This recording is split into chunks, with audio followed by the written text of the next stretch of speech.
നിങ്ങളുടെ ഇഷ്ട പരമ്പരകൾ എക്സ്ക്ലൂസീവായി സൺ നെക്സ്റ്റ് ആപ്പിലൂടെ തികച്ചും ഫ്രീ ആയി ഇപ്പോഴേ ആപ്പ് ഡൗൺലോഡ് ചെയ്യൂ. എന്തിനാ അമ്പാലിക ഇങ്ങനെ വാശി? നിന്റെ മോളെ ജീവിക്കാൻ നീ സമ്മതിക്കില്ലേ? ഞാൻ ജാനകിയോട് സംസാരിച്ചില്ലല്ലോ. വയ്യെങ്കിൽ അടങ്ങി ഒതുങ്ങി ഇരുന്നോണം. എന്റെ മോളുടെ കാര്യം ഞാൻ നോക്കിക്കോളാം. അരുന്ധതി, ഇറങ്ങാൻ നോക്ക്.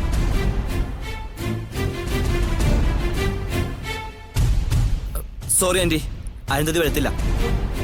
അരുന്ധതിയെ മാത്രം ഞാൻ ഇവിടുന്ന് കൊണ്ടുപോകുന്നില്ല. നീയും അരുന്ധതിയും എന്നോടൊപ്പം വരും.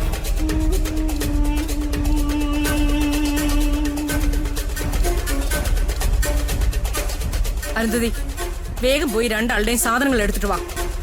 ഇനി നിങ്ങൾ താമസിക്കാൻ പോകുന്നത് നമ്മുടെ വീട്ടിലാ. ഇല്ല ആന്റി, ഭരത് ഇവിടെ എങ്ങോട്ടും വരുന്നില്ല. അത് തീരുമാനിക്കുന്ന നീയാണോ? അമ്പാലികെ, ഭരത് വരത്തില്ല. ഇനി അഥവാ വന്നാലും ഭാവനയോട് ചോദിക്കാതെ അവൻ വരത്തില്ല. ഭരത്തെ, അരുന്ധതിയോടൊപ്പം ഈ വീട്ടിൽ കിടന്ന് നിനക്ക് നരകിക്കണമെങ്കിൽ നീ വരണ്ട. അതല്ല, ഇനിയുള്ള കാലം നിങ്ങൾക്ക് രണ്ടാൾക്കും സന്തോഷമായിട്ട് ജീവിക്കണമെങ്കിൽ എന്നോടൊപ്പം വരാം. ഇല്ല ആന്റി, ഭരതേട്ടനും വരില്ല, അരുന്ധതിയും വരില്ല. നിന്നോട് ഞാൻ ഒന്നും ചോദിച്ചില്ല. ചോദിച്ചില്ലെങ്കിലും മറുപടി പറയൂ ആന്റി.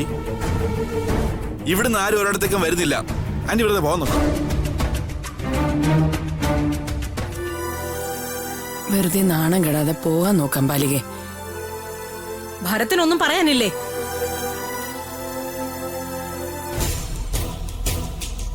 വാ.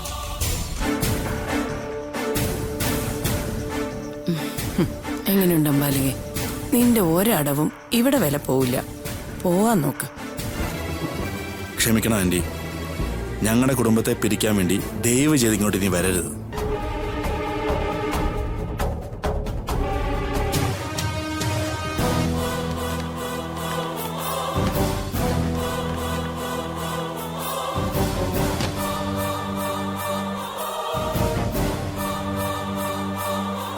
ആന്റി,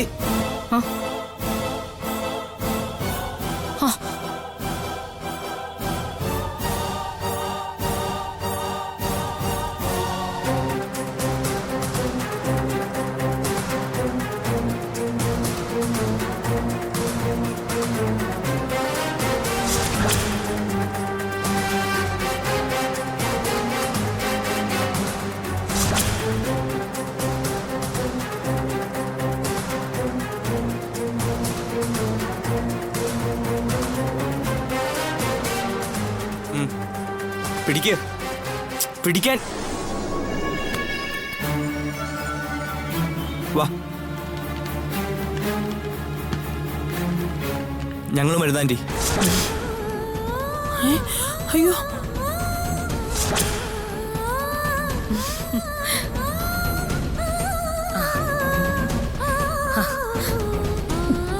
മോനെ, നീ അങ്ങോട്ട് പോവാ?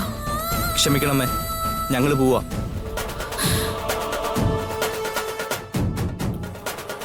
എടാ ഭരത്തെ, ഭാവന അറിഞ്ഞാ പിന്നെ എന്താ ഉണ്ടാവുന്ന നിനക്കറിയാലോ. എന്തുണ്ടാവാൻ? ഞാൻ എവിടെ ജീവിക്കണമെന്ന് ഞാൻ തീരുമാനിക്കും.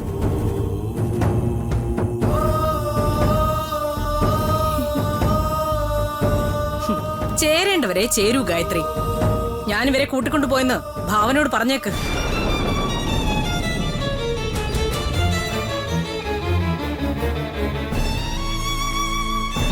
പോവാം. എടാ, നീ ഇവിടുന്ന് പോകുന്നത് നല്ലതിനല്ല. ഞാനതങ്ങ് സഹിച്ചു കേട്ടാ.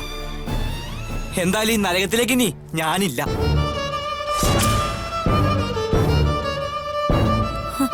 വാ ആന്റി. മോനെ, അയ്യോ മോനെ, അയ്യോ.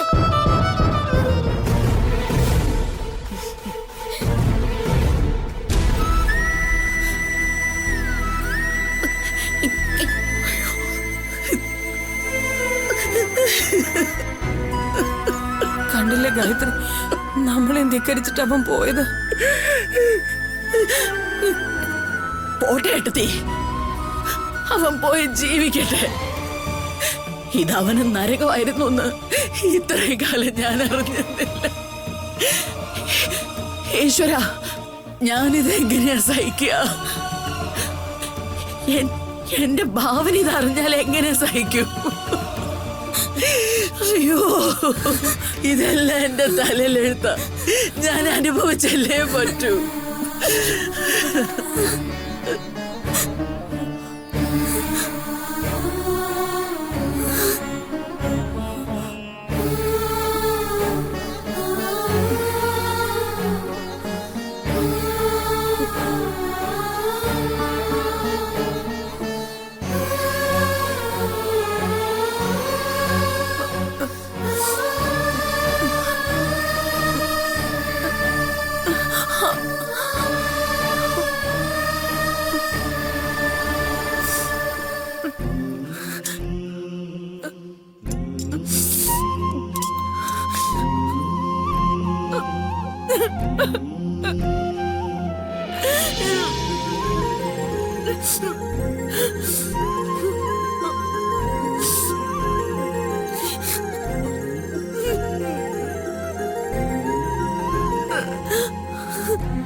മായച്ചാണല്ലോ. മായച്ചി, ഭാവനെ, നീ ഒറ്റയ്ക്കാണോ അതോ അടുത്താരെങ്കിലും ഉണ്ടോ? ഞാൻ ഒറ്റയ്ക്കാ മായച്ചി. എന്താ? നീ കേട്ട വിഷമാവുന്നൊരു സംഭവം ഇന്നിവിടെ നടന്നു. എനിക്ക് വിഷമം ഉണ്ടാക്കുന്ന എന്ത് കാര്യം അവിടെ നടന്നത്? ഭരത് വീണ്ടും മദ്യപിച്ചിട്ട് വന്നോ? അതൊന്നും അല്ല ഭാവനെ. ഭരത്തും അരുന്ധതിയും ഇവിടുന്ന് പോയി. എവിടേക്ക്? അരുന്ധതിയുടെ വീട്ടിലേക്ക്. അവക്കെന്താ ഇത്രയ്ക്ക് ബോധമില്ലേ? എന്ത് ധൈര്യത്തിലാ അവള് ഭരത്തിനെ കൊണ്ട് അങ്ങോട്ട് പോയത്? അംബാലിക ആന്റി ചൂലെടുത്ത് അടിച്ചിറക്കാനോ?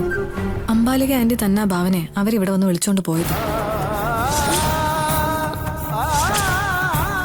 അംബാലിക ആന്റി ഇവിടെ വരുമ്പോ അരുന്ധതി മാമി വൊമിറ്റ് ചെയ്തത് ക്ലീൻ ചെയ്തോണ്ടിരിക്കുകയായിരുന്നു.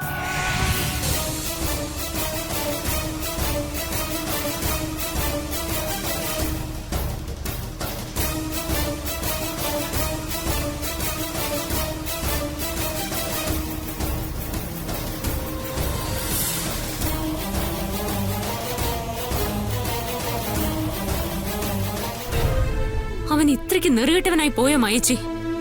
ഞങ്ങൾക്ക് ആർക്കും ഒന്ന് സംസാരിക്കാൻ പോലും അവസരം തന്നില്ല ഭാവനെ. അമ്മയോട് പോലും ഒരു വാക്ക് പറയാതെ അവൻ ഇവിടെ നിന്ന് ഇറങ്ങിപ്പോയത്. ഇല്ല മായച്ചി, അവനെ അങ്ങനെ അങ്ങ് വിട്ടുകൊടുക്കാനേ എനിക്ക് മനസ്സില്ല. എന്താ വേണ്ടെന്ന് എനിക്കറിയാം. ഇത് അംബാലികേന്റെ എന്തോ മനസ്സിൽ കണ്ടുകൊണ്ട് ചെയ്തതാവാനാ സാധ്യത. എന്തുദ്ദേശത്തോടെ ആയാലും അവരുടെ ഒരു കളിയും എന്നോട് നടക്കില്ല മായച്ചി. അവനെ ഞാൻ തിരിച്ചു കൊണ്ടുവരും.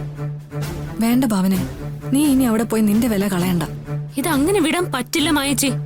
അവന് വേണ്ടി ഞാൻ ഇതുവരെ കഷ്ടപ്പെട്ടതേ ഇതുപോലൊരു വാർത്ത കേൾക്കാനല്ല. എനിക്കറിയാം എന്താ വേണ്ടെന്ന്. ഞാൻ പറയാനുള്ളത് പറഞ്ഞു. ഇനി നീ നിന്റെ ഇഷ്ടം പോലെ ചെയ്തോ. മായച്ചി, ചേച്ചി ഫോൺ വെച്ചേക്ക്. ഇനി വേണ്ടതൊക്കെ ഞാൻ ചെയ്തോളാം.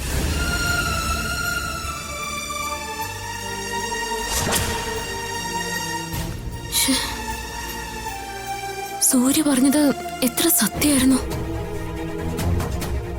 ഇപ്പൊ ഭരത് അരുന്ധതിയുടെ ഭർത്താവാണ്. അതെന്തായാലും ഇനി മാറാനും പോകുന്നില്ല. മാത്രമല്ല, ഭരത്തിന് ഏത് നിമിഷവും ജോലി കിട്ടുമെന്ന് അവർക്കറിയാം. അങ്ങനെ വന്നാൽ ഭാവനയ്ക്കെതിരെ അംബാലിക കണ്ടെത്തുന്ന ആയുധം ഭരത്തായിരിക്കും.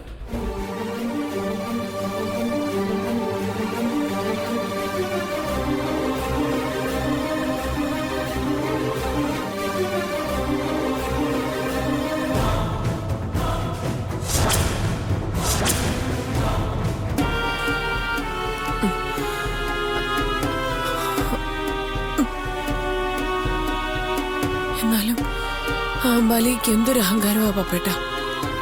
ഈ വീട് 4 വീടാക്കിട്ടാ പോയത്. ഇവിടെ ഭാവന ഉണ്ടായിരുന്നെങ്കിൽ ഇത്രയും സംസാരിക്കാനൊന്നും സമ്മതിക്കില്ലായിരുന്നു. ഭരത്തും അരുന്ധതിയും പോയ കാര്യം മായ ഭാവനെ വിളിച്ച് പറഞ്ഞു എന്ന് തോന്നുന്നു.